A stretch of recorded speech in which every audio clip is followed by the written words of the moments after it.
Welcome to the Wiser Wealth Management Roundtable, where we believe the best financial advice should always be conflict-free. I'm your host, Casey Smith. Guiding you to financial freedom are my co-hosts, Brad Lyons and Matthews Barnett. Hello, guys.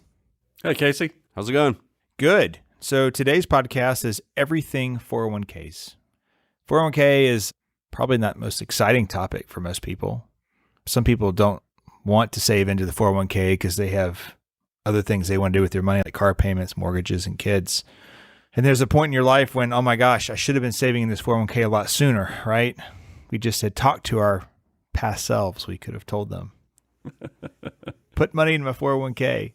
Talking to our past selves, how often wouldn't we like to be able to do that? Well, hit this from different angles. We'll look at it as there's probably people listening who don't know what a 401k is, like to learn a little more.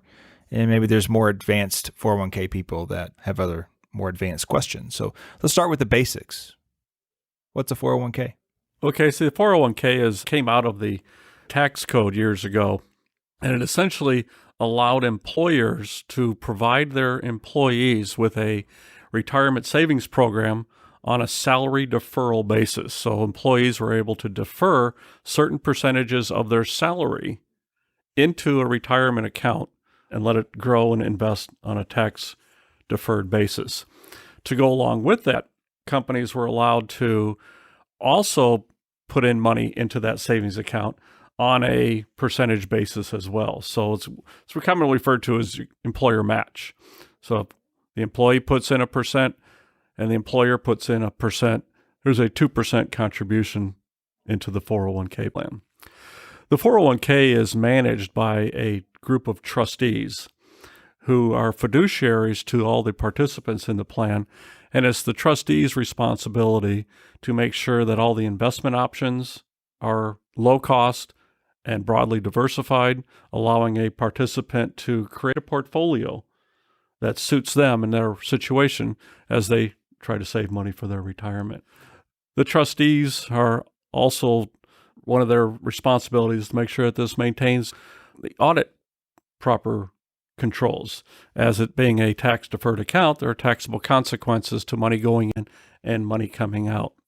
If an employee were able to contribute consistently over their entire working career, hopefully by the time they retire, they will have accumulated what may be the largest sum of money that they have in a single account. And so it's the plan's trustee's responsibility to make sure that that employee has the opportunity to create the largest sum of money that they can use for their retirement. And it's the employee's responsibility to actually make that happen by electing to have money saved or deferred from their paychecks every month or every 2 weeks or whatever the case may be. So it's a very efficient way to save money for your retirement. It's on a tax-deferred basis. It comes right out of your paycheck, so you never see it, you never miss it. It allows the eighth wonder of the world, has been called, to be applied, and that's compound interest. So I'm sure we'll talk a little bit about the earlier we get started as a participant, the greater the value of that money can potentially be at retirement 40 years later. It's a terrific vehicle for retirement savings, and there's a lot to talk about in a podcast that's all things 401k plans. I think a question I get a lot of times, especially if you work for an employer that is maybe not, you question if they're financially stable, but they still have a 401k plan that they're matching. If my company goes out of business, do they walk away with my 401k money? That's a great question. It should be answered. The money that goes into your 401k plan account is in trust, and it's held at a third-party custodian in which the employer does not have the ability to withdraw that money for their own purpose. That money is in trust in the participant's name at a third-party custodian. That's an important thing to remember. It is. It takes away some of the fear, I think, from putting money into the plan. Certainly there can be fraud where you thought the money was going in and the employer was not delivering it to the third party, but you should be able to catch that if you're on top of things just by looking at your statements, right? And seeing that money is being deposited in there, not your pay stub necessarily, but the brokerage statements from whoever manages your 401k plan. Right. And that's the trustee's responsibility to make sure that there is not any fraudulent activity occurring between the participant depositing money and that money being diverted in any way, because the trustees are involved with reviewing transactions and reviewing the appropriateness of the 401k plan. Well, let's talk about some of the rules related to 401ks. The simplest and most widely known is there's a maximum dollar amount that you can put into a 401k plan, which currently stands at $19,500 per year per participant.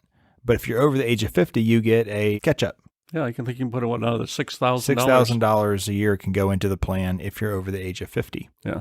And that's a great idea because earlier in our lives, the demands on our income is so high as we're family formation years, housing formation years. Every penny is literally accounted for. So later on, as our incomes grow and some of our demands on our income may lessen, it gives us the opportunity to contribute more to that 401k. That's a good point. When the family's taken care of and the kids are out of school, you really sock away as much money as possible to achieve that retirement goal. Yes, but it doesn't give you as much time and compounded interest as it does from your earlier years and your earlier contributions. Right. And when you're younger in your 30s, you're not able to contribute as much. But if you're able to contribute just a little bit, every bit counts. As you mentioned, of compound interest, it adds up over time. And if you get out of college and you have your first job, if you could just put away 10%. 10%. Just pretend like it doesn't even exist, right? Alter your lifestyle where that 10% is like you never had it. Think about the compounding on that. That's why I say pay yourself first. Just go ahead and set it aside and then kind of forget it and learn how to live off of the rest of the amount. We have so many clients that say, can you talk to my grandson? Can you talk to my son about saving for retirement? And that's not what's on their mind when you're in your 20s. You're still invincible. But we do have young clients here. We have young professionals here that have done that. Keep very strict budgets and saving very well. Ironically, when they talk about their own upbringing, their parents generally were just train wrecks when it came to saving. It's more of like, I don't want to live like that. And so they go to the far extreme. It's something that we all should be doing, but we see that in our planning where you meet with someone who has 10 years to go and they say, well, I can put in $24,000 a year into a brokerage account in addition to maxing my 401k. And a lot of times that only adds a few $1,000s a year in benefit. But if you did that 20 years prior, 25 years prior to retirement, it makes a huge difference in your income. And that's that compounding part. That's why it's so important to start early or at least put something in there. We talked a little bit about the maximum which can be put in. Think about what the minimum is. Think about your situation and what's the minimum to put into a 401k plan. And there's an answer to that. Casey, you mentioned, just think if you had put in 10%. Well, if you couldn't afford 10%, what is the minimum to that? I think the minimum is, if your company does match, it's at least what the match is. So if it's a 4% match, you got to be putting in at least 4%. That's 100% return on your deposit. That's true. Yeah. It's extra. You put in income. 4, they put in 4. In your first year, you have 100% return. Matthews, I think you have some stats on who's participating and Yeah, well, I was going to say, even if you couldn't, I know you want to put in for the match amount, but just any little bit helps. With the advent of automatic enrollment in plans now, it's really helped the participation rate to go up over 92%. So really, when you enroll in your 401k now, a lot of plans have the option of you have to default out, but if you're not defaulting out, it's automatic enrollment into the plan. And then each year there's auto escalation where it might increase 1 or 2% based on what you choose. So it kind of is a good way to get yourself invested and kind of forget about it without having to see that come out of your paycheck all the time. I think that's interesting. I think a lot of that was legislated. So a lot of that was put into place by Congress. But I think it's funny how complacent people get, right? So they were too lazy to default in. Now they default out. And now they're too lazy to default out. So it's a forced it's a forced savings, which inertia seems to be hard working. to get people to move. A little psychology in the rules there, I guess. Right. And going back again to the max, in some cases there's a spouse working and the couple will make a vow to say, oh, we're going to save all this income. You can't always put in 100%. A lot of plans will cap you out at 50% of your income to go into the plan. So you have 19.5 as your max under the age of 50, But if you made 19.5 working, you may not be able to put in 100%. It really, each plan's a little bit different in how they structure that. Let's transition a little bit. Let's talk about the Roth side. So a lot of plans have Roth 401ks built into the 401k. So you have a choice when you're saving. Do you want to save into a traditional side or do you want to save into a Roth side? Matthew, you want to walk us through that decision process? Yeah, so the Roth 401k, as opposed to traditional, is not with pre-tax dollars. That would be with the after-tax dollars. They still grow tax-free, but when you pull those funds out, they're actually, because you've already paid the taxes, they are tax-free funds as well. We didn't really mention, I don't believe, that with the traditional 401k, there's what's called the required minimum distribution. What used to be age 70 and a half, and now recently, due to the Secure Act, it's now age 72.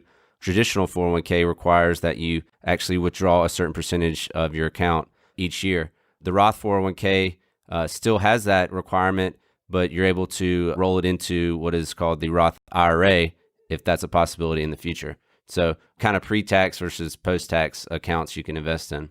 And a Roth 401k is not the same thing as a Roth IRA from the savings standpoint. Correct. So we don't ever want to get those confused. Those have different limits and have income restrictions. A Roth 401k, there is no income restriction in contributing to that. Right.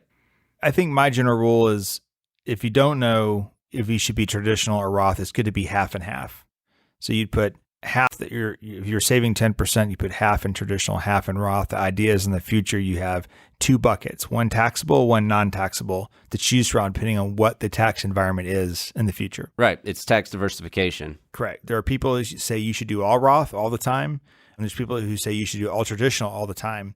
Both sides have tax assumptions that may not be correct.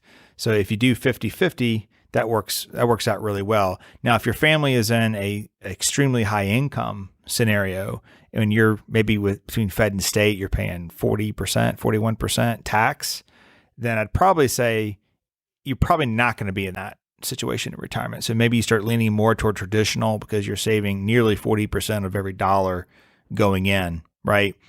Where if it's more standard household income, I think 50-50 is a good way to approach it. Yeah, you mentioned the taxes. That's kind of based off in retirement. Do you think you'll be in a lower tax bracket based on the income, or will taxes overall be higher? So kind of playing that middle ground of what you think. All right, so we know that in a 401k, we should have a choice between traditional and Roth. We can put in $19,500 a year into the 401k of our own money. If we're over 50, we can put in another $6. But the actual limit inside a 401k is around $57,000 a year. And so that limit is actually not reached by you because you are, as the participant, are stuck to those 19.5, right? Plus the 6,000 number. But the employer matching going in on top of that would take you higher than that number. Your max does not include the employee match. And then some companies have what they call a defined contribution portion of a 401k where they're going to contribute whether you contribute or not. A lot of times we'll see companies put in 2 to 4%, whether you're contributing or not. Some of our airline pilot clients, they're anywhere from 13 to 16% of their money gets put in by the company, not their money, but the company's money of their salaries. And that exists because there used to be pensions in that industry and now there are no longer pensions. So this was negotiated by the unions. And so we've seen other companies do that too, but it's more like the 2 to 4% variety, not the 16% variety. From an audit purpose, it's called safe harbor rules. And it allows companies or sponsors of these 401k plans, and they have their annual audit each year, they have a safe harbor against situations that may occur that would put their plan into non-compliance. Because if you have a automatic 2% match for every employee, that means that every employee is getting a contribution, and you're not just selectively allowing people who have higher incomes, who therefore might have higher discretionary income, to save into the plan. The tax code tries to look after the lower income earner as well as the higher income earner in these retirement savings plans. So I was wrong on the max. It's actually 59,000 now. So we'll make a note of that. Up to 59,000 can be contributed to a plan. It's just 19.5 is your and that can be contributed in several different ways. It can be like the match, as you said, or straight out contributions, or profit sharing. Profit sharing is another way to have money added to your 401k. Yeah. At the end of the year, the company decides they have excess profit, and they will hand that back to the employees through that. That all goes to the traditional side, that you can't get that into the Roth side. That's right. As small business owners as well, profit sharing is a great way after the books have closed for the year to be able to write off expenses referencing the prior year, so you can actually lower your tax burden in a 401k. Let's transition a little bit and talk about our investment options. So now we know that we can contribute. Brad, why don't you kind of walk us through what these investment options traditionally look like inside a 401k plan? Well, traditionally, the trustees for the plan create what's referred to commonly as an investment lineup. So in an investment lineup, you're probably going to see a variety of funds that allow participants to put money in on a periodic basis. And you're going to see domestic equity funds, domestic fixed income funds, international equity funds, internationally fixed income funds. You may see some alternative funds like a real estate fund, et cetera. Plus, beyond that, a smattering of different types of funds that participants and employees could use to create a portfolio. So you're going to see large cap equity, mid cap, small cap, international, emerging markets, fixed income, and perhaps real estate. And beyond that, it just becomes a matter of whether or not the fund is going to be an actively managed fund, where there's a fund manager making the investment decisions, or a passively managed fund in which you're investing completely into an index. The cost associated with each of those different funds, as you've heard us talk about in the past on podcasts, can vary greatly. Huge difference between an actively managed fund and a passively managed fund. And as a participant, you may be given the choice of one or the other to invest in. For participants who are not interested or don't feel they have the capability to create a portfolio of these funds offered to them, the trustees are putting in something that into the lineup that may be called a target date fund or a lifestyle fund, in which the fund manager has created a blend of the different funds either in your plan or a blend of funds that they offer, which includes equities, fixed income, and others in a proportionality that you have more risk for longer term funds and less risk for shorter term funds. So quite often they have a name associated with them with the year in which the participant plans to retire. So if you were planning to retire in the year 2025, you would find a fund called Lifestyle or Target Date 2025, because that matches the time frame that you're going to retire. If you're not going to retire till 2055, you would look for a fund in the fund lineup that was called Target Date 2055 or Lifestyle 2055.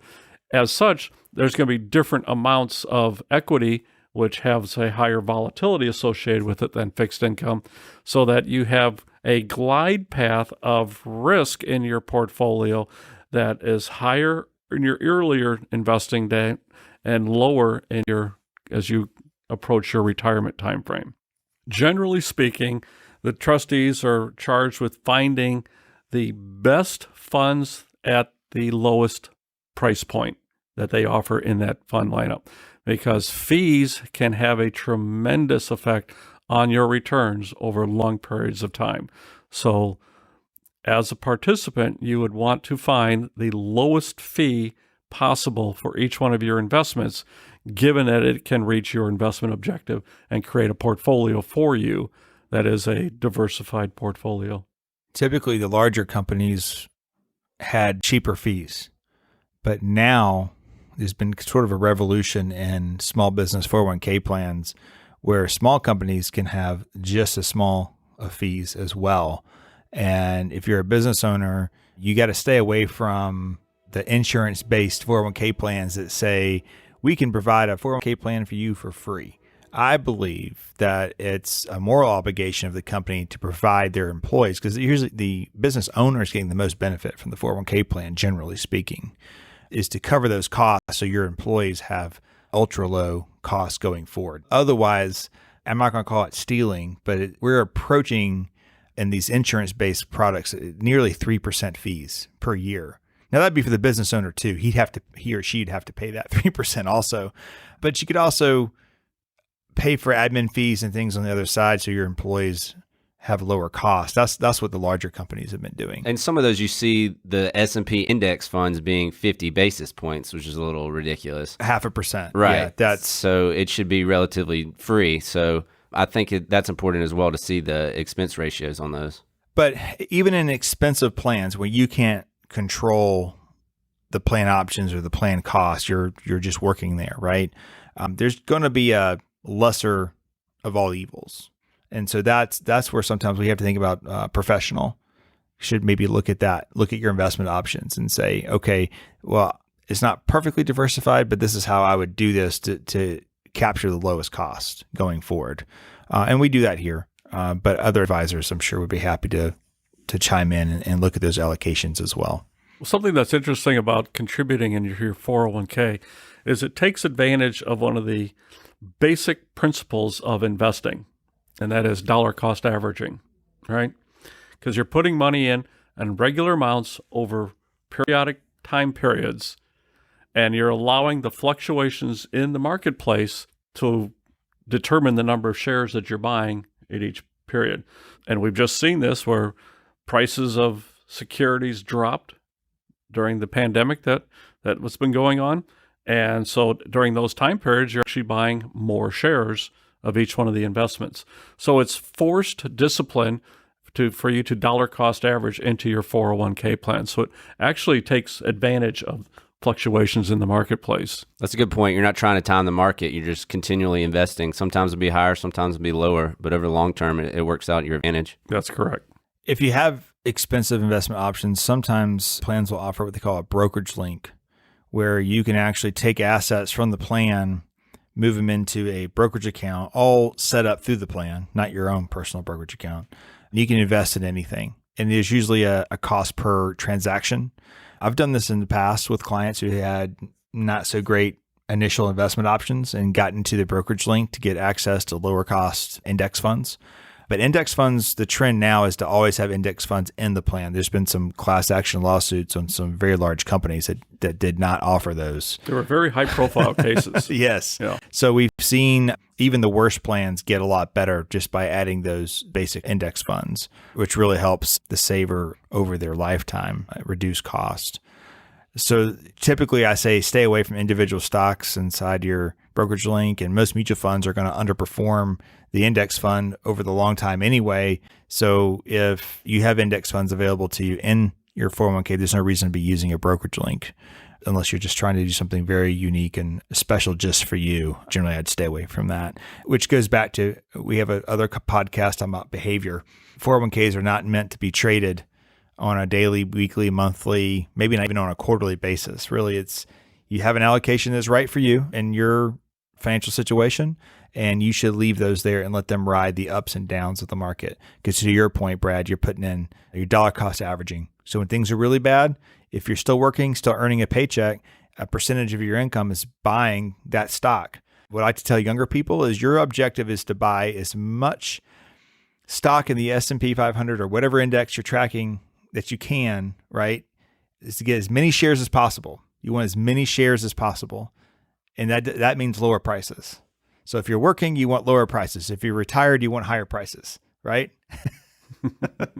And time generally says you have lower prices now than you will in the future. So that's why you have to start early, buy as many shares as you possibly can, and those shares will appreciate over the long term. In the short term, we know the stock market's a very scary thing. We've seen fluctuations 60% up, 60% down.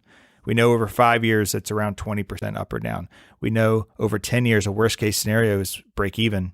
And I believe over 20 years, the worst case scenario was around 6% up per year.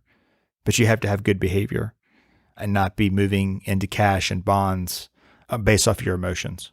What else do we have to add on the 401k discussion? Well, there's always the conversation, which is always more fun, and that is accumulating money, putting money in, talking about getting that account balance up to the point where it can be turned around and used in your benefit for making those pension payments to yourself or retirement plan payments.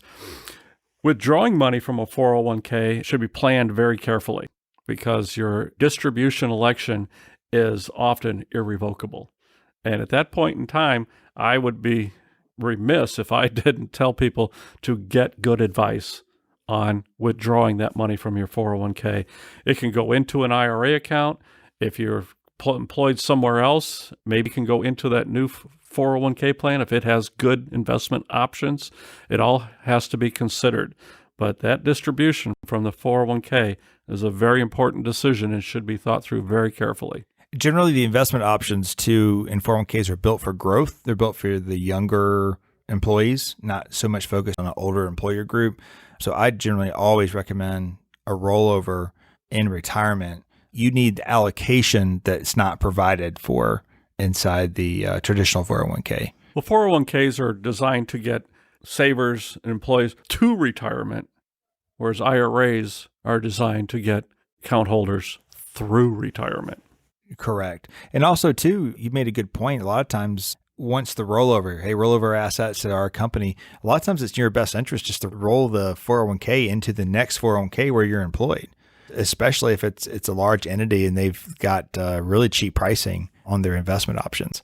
That makes a lot of sense to do that. Yeah, I agree. And that's something that you need to investigate to see what is the best option for you.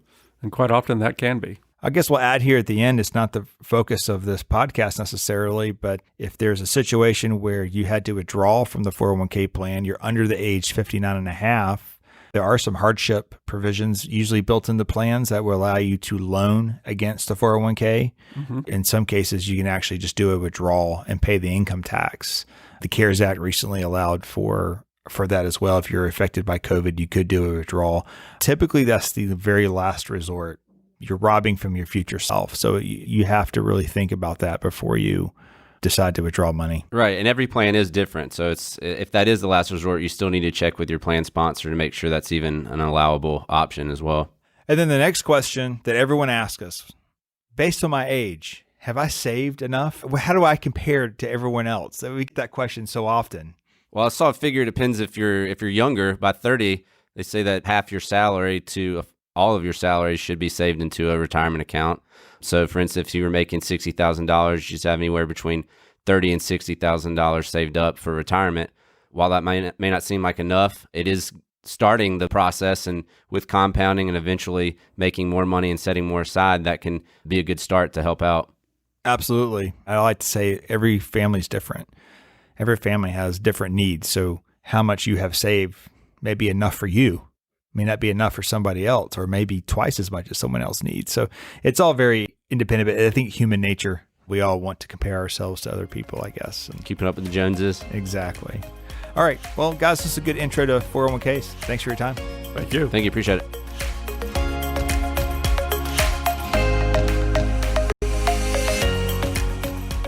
Wiser Wealth Management Incorporated is a registered investment advisor. Information presented is for educational purposes only and does not intend to make an offer or solicitation for the sale or purchase of any specific securities, investments, or investment strategies.